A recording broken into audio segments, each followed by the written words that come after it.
The starship Avalon glides silently through deep space, bound for a distant colony, Homestead 2. Inside, everything's still. The ship runs on autopilot. 5,000 passengers and 258 crew members lie in hibernation, peacefully asleep. But then trouble brews. A dense asteroid field appears. Its impact weakens Avalon's shields. Power reroutes desperately. But it's too late. A massive asteroid slams into the ship. Systems glitch, sparks fly, and deep inside, a single pod malfunctions. One man wakes up. Jim Preston, a mechanical engineer, stumbles out of his pod, confused but alive. An automated voice greets him. He's been asleep for 120 years and should be just 4 months away from the new world. He's handed an ID band, directions, and a promise. Luxury and comfort await. Eager and unsure, Jim steps out, expecting to find others. Instead, he walks into an empty classroom, meant for a crowd. A cheerful hologram talks about Earth, overpopulated, overpriced, and overrated. Jim starts asking questions, but no one answers. The realization hits. He's alone, and something's not right. Jim wanders into the ship's main concourse, empty. No voices, no footsteps, just silence and machines. An automated help desk chirps to life. He asks for a real person. It directs him to a steward. But that hallway is deserted too. He asks for the captain, makes his way to the bridge, but it's locked. Through the glass, he sees the awful truth. The crew is still asleep. Lost and spiraling, Jim finds his way to the observatory. And there, reality crashes down. Homestead 2 isn't 4 months away. It's 90 years. He woke up almost a century too early, alone, with no way back to sleep. Panicked, he rushes to send a message to Earth, begging for help. The system calculates 55 years. Just for a reply, he's stuck. And the weight of it breaks him. Wandering in a daze, he stumbles into a bar. Finally, another face. He starts talking, desperate for connection. But something feels off. The bartender smiles, pours a drink, and reveals himself to be an android. Arthur. Even he can't understand how Jim woke up. And Jim can't explain it either. The next morning, Jim wakes in his cabin and drags himself to the cantina. He's hungry, but everything on the menu is reserved for gold-class passengers. A plain coffee it is. Still holding on to hope, he gathers tools, studies the pod, and attempts the impossible, getting back into hibernation. He climbs inside, lies back, praying it works. But nothing happens. The pod doesn't respond. Jim is still trapped. Awake. Desperate, he tries breaking into the crew's hibernation bay, hoping for answers, hoping for a way out. No luck. The doors won't budge. And the ship starts showing small glitches. Day after day, Jim drifts back to the bar. Arthur pours the drinks, but it's the conversation Jim comes for. The android becomes his only friend in the void. One night, after a particularly low moment, Arthur suggests something simple. Enjoy what's around you. So Jim breaks into a gold-class suite and tries it. He dines at fancy restaurants, plays virtual games, explores every bit of luxury Avalon has to offer. But pleasure without people feels hollow. The joy fades and the loneliness deepens. One night, drunk and lost in thought, Jim wanders among the sleeping passengers, until he stumbles across an airlock. Inside, he finds a spacesuit. Moments later, he's floating in space, weightless, silent, overwhelmed by the breathtaking beauty around him. For a second, he feels something.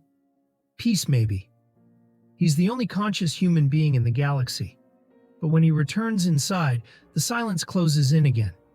He walks back to the airlock, this time without the suit. He pulls the lever, ready to end it all. But at the last second, he stops. Breathless, shaken, he slips on a bottle and falls. When he looks up, he sees her. A woman sleeping in one of the pods. Aurora. Curious, captivated. He searches her files, watches her interviews, reads her words. Her voice, her thoughts. They pull him in. Soon, he's always near her pod, listening to her, reading her work. Back at the bar, He shares her writing with Arthur, like talking about an old friend he hasn't met yet. Jim becomes haunted by the irony of it all. He left Earth chasing a better future, only to wake up too soon and miss it entirely. And now, he's found someone. Aurora. Brilliant, beautiful, perfect. But she's out of reach, sealed in time. The thought consumes him. He wrestles with it, talks it over with Arthur, searching for clarity. But the android can't understand the moral weight. Waking her up would mean dooming her too. Jim tries to let it go. But the loneliness, the ache, it's too much. One day he gives in. He walks to her pod and activates it. As Aurora begins to wake, he hides, watching from afar, guilt pressing down on him. Later, he returns to the main concourse. And there she is, awake, confused. Just like he was over a year ago. He introduces himself, gently telling her they're the only ones conscious. He takes her to the observatory and explains. No access to the crew. No way to control the ship. Panicked, she rushes to her pod, desperate to go back to sleep. Jim follows and tells her the truth. There's no way back. No technology on board can reinitiate hibernation. They're stranded. Back in the concourse, he urges her to rest. She's only just woken up. Aurora, still reeling, feels a flicker of sympathy. Jim spent over a year alone. But as he returns to the bar, guilt weighs heavier than ever. He begs Arthur not to tell her the truth, that it was him who woke her. The next morning, Aurora wakes again. Still searching for answers, she heads to the info desk and starts asking about the pods. The next morning, Jim finds Aurora at the info desk. They head to breakfast together, but as they leave, the screen behind them glitches. Another quiet malfunction. In the cantina, Aurora notices something. Jim's been eating the same meal every day for over a year. She surprises him with a gold-class breakfast. They talk about the pods. Jim has given up, but Aurora hasn't. She dives headfirst into research, scouring the infirmary, combing through technical files, even trying to break into the crew's hibernation chamber. But the doors hold, and the ship keeps glitching. Time passes. Aurora begins to feel the weight of her new life. She jogs through endless empty halls, swims alone, writes endlessly, trying to make sense of it all. One day she decides to interview Jim.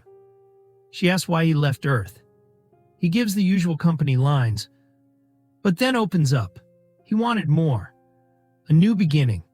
A chance to build something that mattered.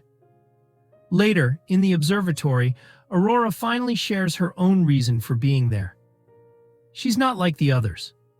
She bought a round-trip ticket. Her dream, to spend a year on Homestead 2, then return to Earth with the greatest story ever written. But now, that dream is dead. As her hope begins to fade, Jim finds a way to lift her spirits. He takes her dancing, they laugh at old movies, play basketball under artificial stars, and finally, he brings her to the bar to meet Arthur. For a while, things feel okay. Almost normal, but it doesn't last.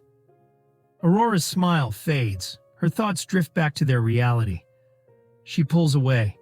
Jim stays behind at the bar with Arthur. Crushed by the guilt of what he's done, Jim builds a miniature Chrysler building and leaves it for Aurora in the observatory. She's touched. Later, they share a quiet dinner, swapping memories. She tells him her father died when she was young. After dinner, Jim takes her on a spacewalk. They float together under the stars, free, weightless. Back inside, they kiss and fall into each other. They start living as a couple, jogging, laughing, writing. Jim finds the hydroponics bay, brings her flowers. They celebrate Aurora's birthday with dinner and drinks. While Jim prepares to propose, Aurora chats with Arthur. He accidentally reveals the truth. Jim woke her up. Everything crashes. She confronts Jim, heartbroken, and runs. He finds her things gone. When he sees her again, she won't even let him speak. That night, she storms into his cabin. Furious, violent, devastated, Aurora keeps avoiding Jim, So he speaks to her through the comms, trying to explain, trying to apologize. He tells her he fell in love. But Aurora is unmoved. He stole her future. That's all she sees. One night, a new malfunction hits. The ship's main systems begin to fail. Elevators glitch, lights flicker. Jim discovers he's planted a tree in the concourse. Aurora sees it too. Moments later, a voice crackles over the speakers. It's a crew member. Gus Mancuso, awake, confused. They rush to the concourse and meet him by the tree. He's shocked. 3 pod failures shouldn't be possible. He takes them to the bridge. Something's wrong with the ship, but the system data has to be checked manually. As they leave, a robot nearly crashes down on them. Jim and Aurora tell Gus about the growing malfunctions. He agrees. It's not normal. Later in the pod bay, Jim confesses what he did. Gus is horrified, disappointed. Back on the bridge, Gus analyzes the ship's data. Aurora joins him. They discuss what Jim did, but there's no fixing it now. Jim walks in, arms full of yet another broken robot. Then Gus stumbles, coughing blood. The hibernation sickness is catching up. That night, Aurora can't sleep. She heads for a swim. Suddenly, gravity fails. Water rises, trapping her midair. She's drowning. The gravity drive resets. Aurora barely escapes the water alive. Shaken, she and Jim rush to find Mancuso. Back on the bridge, the 3 piece things together. Mancuso traces the chaos back to an event 2 years ago. A system was destroyed. Since then, the ship's been overcompensating and failing. If they don't fix it, Avalon will die. They search for the source, but Mancuso collapses. In the infirmary, it's confirmed. He's dying. No cure. No time left. Later, in the observatory, Mancuso gives Jim his ID bracelet. And one final task: fix the ship. Then quietly, he's gone. Suddenly, alarms blare. The ship shakes violently. Jim grabs Aurora. They run. The gravity drive is failing again. And then, Arthur malfunctions too. Jim shuts him down. In engineering, they search through failing systems until they find it, a breach near the power core. As they open the hatch, a vacuum pulls Aurora in. Jim dives after her, barely holding on as the hatch slams against him. He's pulled in too. They seal the breach just in time, but it's not over. Jim realizes the damage is deeper. They trace the meteor's path and find it. The reactor control core destroyed. Jim believes he can repair the reactor. They replace the damaged part, but the system fails again. The reactor won't vent. They try manually, still nothing. Jim realizes there's only one option: open the vent from outside. At the airlock, he gives Aurora Mancuso's bracelet, just in case he doesn't make it back. She suits him up, hands trembling. He steps inside, and she quietly pleads, "Come back to me." Aurora returns to the reactor, heat levels rising fast. A bolt strikes her arm just as Jim reaches the vent outside.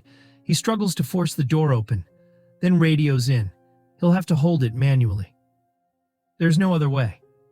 Aurora begs him not to do it, but Jim won't let the others die. She makes the call and vents the reactor. It works. But the blast tears Jim from the ship. His tether snaps. His suit is failing. As he floats away, he apologizes one last time. Aurora races for another suit. She launches into space, just short of reaching him. Then, in a final burst of hope, she grabs his tether and hauls him in. Back in the infirmary, Jim is gone. She overrides the system with Mancuso's bracelet, and the pod brings him back. He lives. And in that moment, Aurora forgives him. Later, they fix Arthur and give Mancuso a space burial. Jim shows her the pod can be reprogrammed to hold one person in hibernation. He tells her to take it, to survive. But she chooses to stay. Years pass, Jim proposes. They live, love, and grow old together, alone among the stars. 88 years later, Avalon reaches Homestead 2. The crew awakens to find a ship transformed. Trees, flowers, life, and a message from Aurora. a story of love, loss, and the life they built, while the rest of the world slept.